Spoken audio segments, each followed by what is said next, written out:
杨紫穿半镂空红裙拍杂志，秀小蛮腰展现细腻肤质，30岁蜕变成熟女。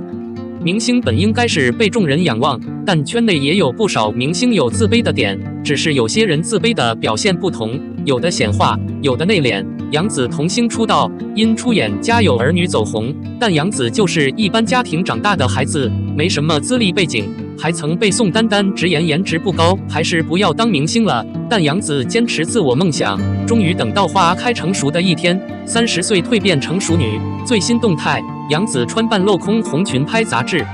杨紫近期的造型太好看了，跟之前完全颠覆了两个样子。有盛传早前杨颖的造型团队现在服务于杨紫，不管是不是真的，只要能让杨紫颜值气质提升，都是一个优秀的造型团队。杨紫本人对身材不是那么自信，虽然出演爆款剧红了，但很少参加红毯或者晚会活动，因为不会穿高跟鞋，再者对容貌不自信。但30岁对于一个女生来说是一个分水岭，每种花的花期都不同。杨紫就属于厚积薄发类型，瘦身成功加上心态自信，也愿意展现自我身材。半镂空的红裙实在太美了，秀小蛮腰展现细腻肤质。作为一个女生，看到杨紫的小蛮腰都想要上去掐一下。还有侧躺着展现 S 型曲线，大家最为知道的冻龄女神许晴就擅长这样的姿势。对比许晴，杨紫一点也不逊色，腰臀比很好，标准的 S 型身材。所以一个女生真的要变得漂亮，造型瘦身是一方面，最重要是自信，发自内心认可自己，不要有身材羞耻。好的身材就是能够给人带来愉悦感，即便包裹严实，穿着长衣长袖，也能看出杨紫的身材比例。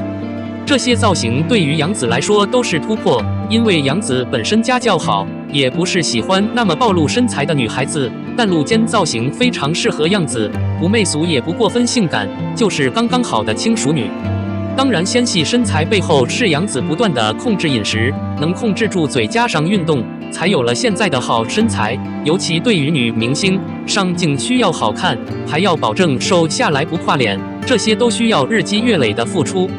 但同时，美貌、身材和工作事业一样，只要你付出多少，就一定回报多少。把精力放在美貌上，自然会收获更漂亮的自己。作为女生，不管长相如何，最重要是不要自我内耗。想要漂亮就去打扮、瘦身、化妆，如果不追求外貌，那就顺其自然，不要被别人影响。杨紫以后的路还很长很精彩，30岁一切刚刚好。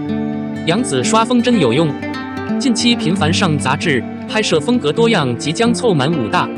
近期似乎经常看到杨紫上杂志的消息，而且间隔时间蛮短的，这是在不停刷风。以前杨紫还在欢瑞的时候，因为没有5大杂志的封面还被人嘲笑不久，如今换了团队之后，明显穿搭、气质、杂志和资源各个方面都在变好。看到这2个月她是真的有在时尚这条路上好好努力和大胆尝试，粉丝称其为时尚特种兵，连刷8刊13封。不得不说，多刷还是有用的，如今上镜封面风格蛮多的。就拿最近放出来这个来说，竟然有点不敢相信这是杨紫的时尚表现力，红衣、卷发、眼神、身材等都进步很大。眼看马上凑齐5大，算是女艺人里刷风速度快的，接下来又要拍越南版芭莎。与此同时，也收到了不少的吐槽声，很多时尚圈人抨击她创造了许多车祸现场，全是灾难级封面，导致她目前还没拿到好的商务代言，杂志红利没吃到。从今年第1封被嘲到现在的效果，这个执行力、进步度确实可以夸夸。其实他的思路是对的，前期先好好演戏，粉丝和剧都积攒的不错了，再去增加星光。现在看来，之前公司耽误他不少，包装是真的有用。今年妆造团队换得很值，所以粉丝们各种要求摄影师、造型师、化妆师真的很正常啊。但是本人也还有很大的进步空间。目前除了拍杂志，就是在拍摄现代剧《承欢记》了。上个月18号开机的，目前也就20几天，未来在剧组还有很长时间。不过，除了杂志有惊喜以外，暑假就是待播古装剧《长相思》，一女对4男的拉扯还是很有意思的。希望剧中的杨紫能够不翻车吧。说说你最爱她哪本杂志的拍摄风格？02看的人尴尬症犯了。戏骨演技再好，肖战再帅，也就不了玉骨遥。暑期档降至，各大平台都蓄势待发，把手里押宝的潜力黑马都排档在暑期档上线。而打头阵的这部正是肖战和任敏搭档主演的新剧《玉骨遥》。电视剧《玉骨遥》杀青近2年，粉丝左等右等，才等到这部剧的空降播出。而不论是肖战本身自带腥风血雨的流量体质，还是古偶仙侠永远不饱和的市场状况，都促使《玉骨遥》开播大爆，数据起飞。根据数据显示，《玉骨遥》上线以来一直稳居猫眼榜单第1，站内热度持续刷新数据，网络热搜话题也居高不下。《玉骨遥》是拿出了爆款剧的势头，但从这部剧的口碑舆论来看，这部剧成为爆款的可能性并不大。剧情老套，情节尴尬，玉骨遥败在了内容。其实原著《玉骨遥》本身是以女主视角展开的故事，编剧从大女主改为大男主，本身就和原著的贴合度不高。而《玉骨遥》的原著朱颜早在16年就已经出版，这长达7年的时间差，足以证明剧情人设的老旧。电视剧讲述的是空桑氏子时影和赤足郡主朱颜自儿时结下恩缘，多年后又阴差阳错成为师徒，两人共同守护空桑王朝的故事。单看剧情设定，《玉骨遥》的情节内容其实能看到很多影视剧的影子。为母报仇、久别重逢、宿命爱情、师徒禁忌，这些在古装仙侠中屡见不鲜的看点，便是《玉骨遥》的主线。而且《玉骨遥》的男主人设非常完美，但女主设定却相当奇葩。朱颜这个角色在剧中就是惹麻烦的傻白甜，这种古早偶像剧里才出现的女主设定，在当下的影视环境下并不吃香。何况剧中朱颜的很多骚操作都很迷惑。剧情一开始，他就追着别人到处学法术，关键是人家说没人会，他依旧横冲直撞，就是不信。自己不信就算了，还要狠踩别人一脚，一个小辈儿不知礼数，情商极低。再比如好姐妹得到领舞的舞裙，她一边不满其他人动好姐妹的舞裙，一边又自作主张地穿着好姐妹的裙子在禁地翩翩起舞。这些不讨喜的个人故事线，在没有粉丝滤镜的修饰下，就很劝退观众。而除了老套和尴尬的情节之外，《玉骨遥》在制作方面的水平也忽高忽低。电视剧开篇女主假死骗局里出现的杀魔，堪称大片制作，但是后期出现的神兽特效却廉价敷衍。尤其是在女主朱颜踏入禁地时，置景特效廉价老土，画面质感毫无审美。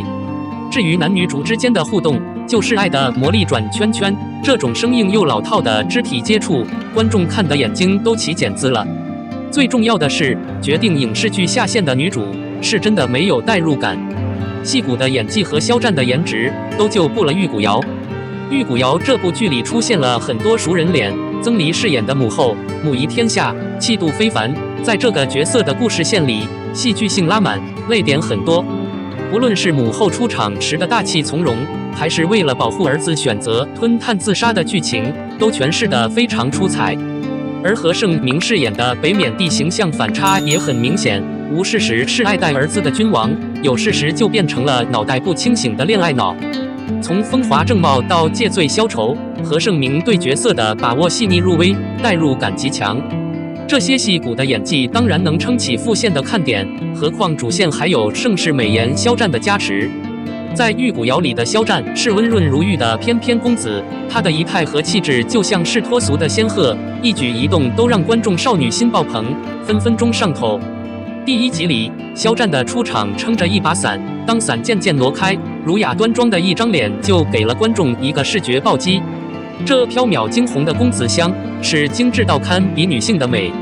日常镜头里的肖战让观众挪不开眼，男主得知母亲去世时的桥段更是惊艳四座。